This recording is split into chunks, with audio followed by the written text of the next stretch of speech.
One other shot. And there we go, finally the wall.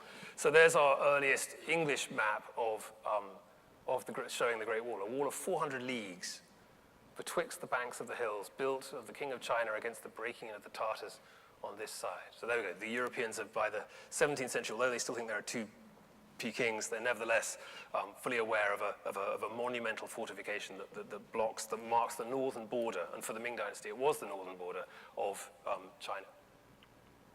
We also get some rather wonderful descriptions of approaches to the wall from the exterior.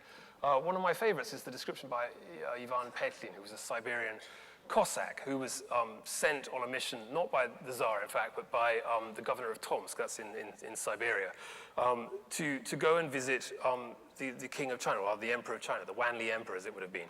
And this is only the second European expedition to actually reach China from the west by this overland route since the fall of the Mongol dynasty. So since the Ming, remember that Marco Polo and various other people had left accounts of traveling overland to China during the Mongol period.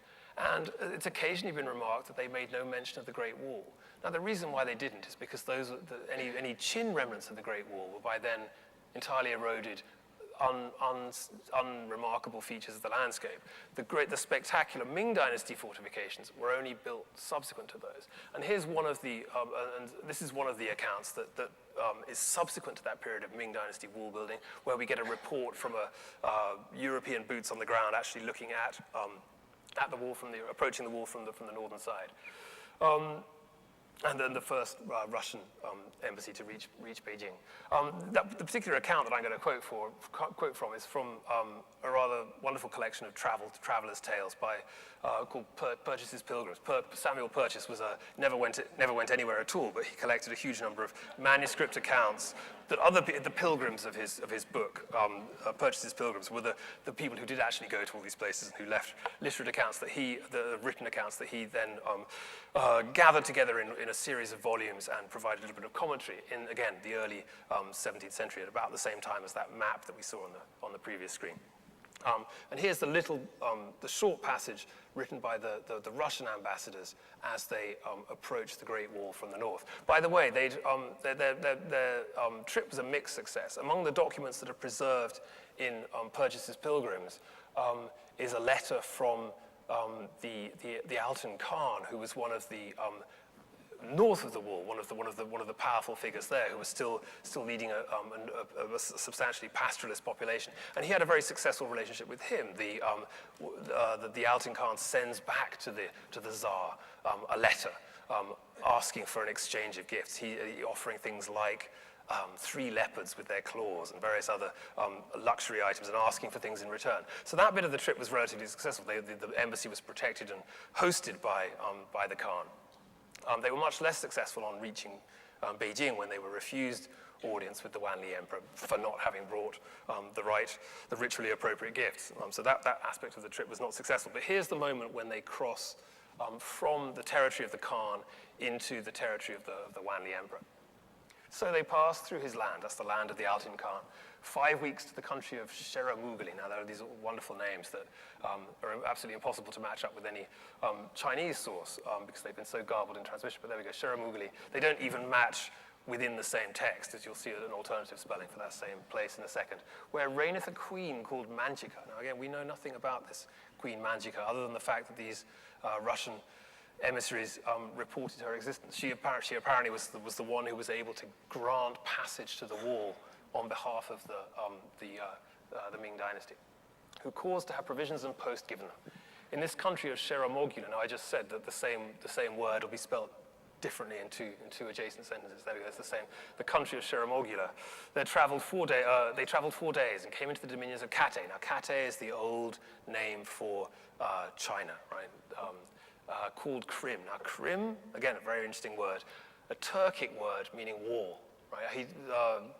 Samuel Purchas doesn't seem to realize that that's what it means, but it's not the name for the region, but it's the name for the wall in one of the languages of the steppe, Krim. Where is a wall made of stone 15 fathoms high, alongst the side of which wall they went 10 days, where they saw petty towns and villages belonging to the Queen Manjika. But in those 10 days they saw no people upon the wall at all.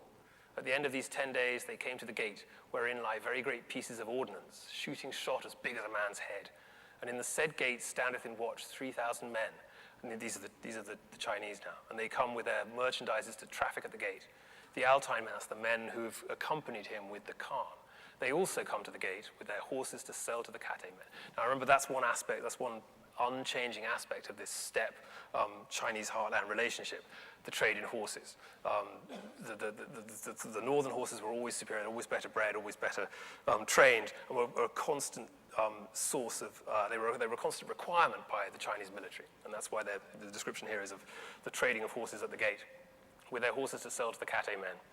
But they're not permitted to come within the walls except very few at once. So here we have a description of the successful role of the wall as a marking of China's northern border, a border town where trade is permitted, but where movement of any other kinds is largely restricted and prevented. Rolling on another 100 years. This is to not a Russian embassy, but rather the first British attempt at making contact with the Chinese court after the fall of the Ming Dynasty, after the walls have ceased to serve their purpose as the northern barrier of China.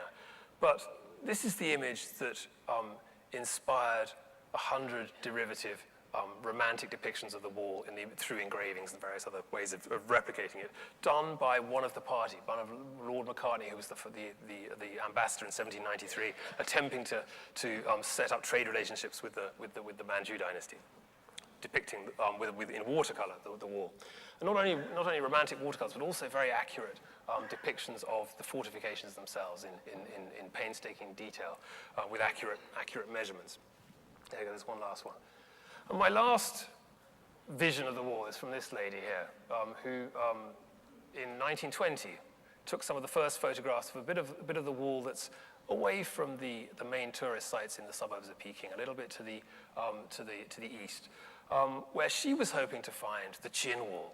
So she was, remember we said there's this myth of the wall that the Qin wall is still somehow to be seen out there too, not just from satellite photographs, but even up close to, not just from aerial photographs, but also right up close to Beijing. Well, in fact, she was mistaken in thinking that she'd find it, but she does have quite a nice description of the very same point in the wall where the Russian ambassadors arrived 300 years earlier.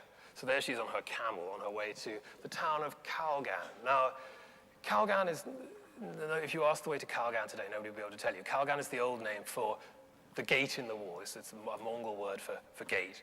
Now called by the Chinese name Zhangjiakou, and that's what the Chinese would have called it. But she's using the old name Kalgan to refer to this town, Zhangjiakou, not far from Beijing.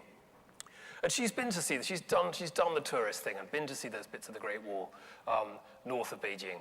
And is disappointed. It's a little disappointing upon arriving at the Nankou Pass to be informed that this, impressive though it be, is merely a relatively modern branch of the Great Wall itself, added no less than 1,700 years later to the original construction. She's talking about the Qin, the first Qin emperor's wall, built as part of Meng Tian's expedition.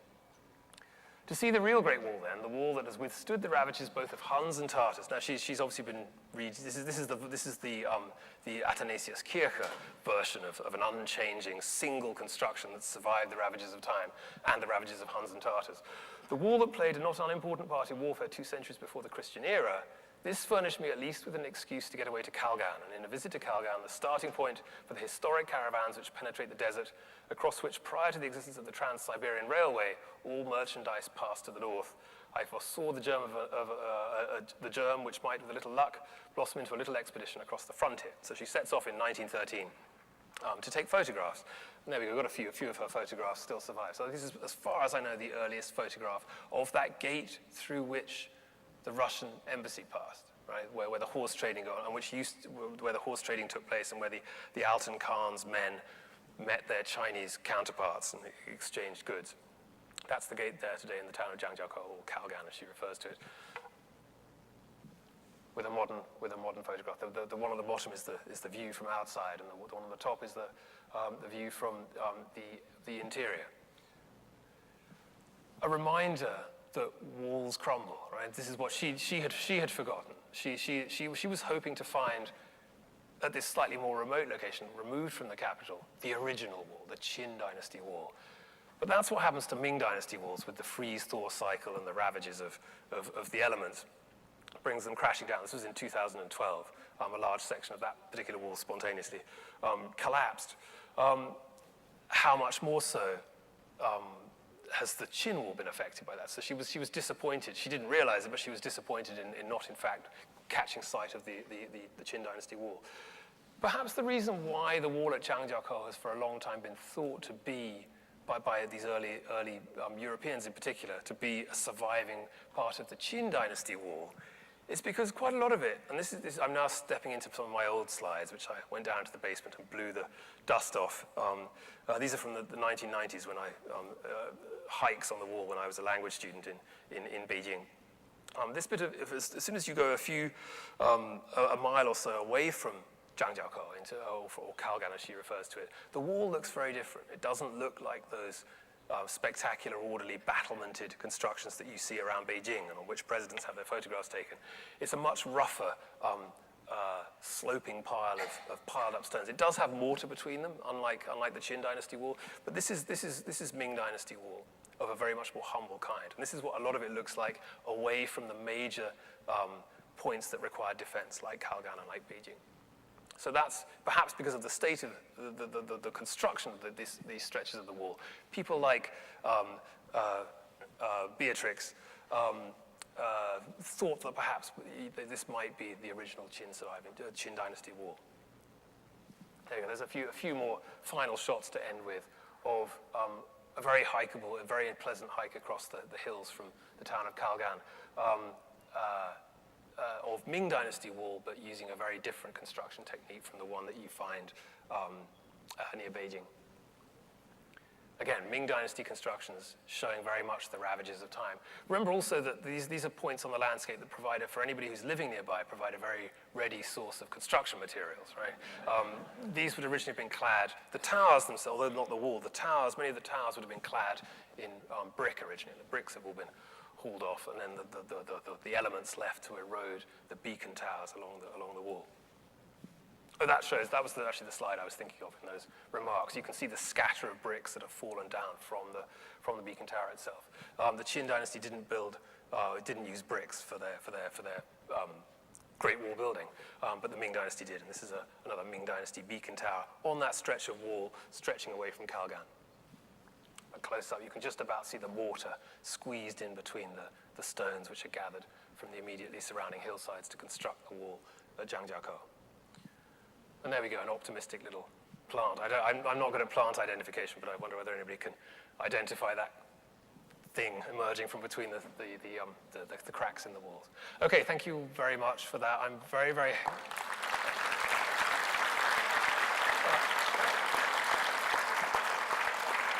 I'm very, very grateful for your attendance, and also very, very willing to take any questions or indeed comments, because I understand that I'm sure many of you have actually been to some of these sites and therefore might want to share some of what you got up to on the wall.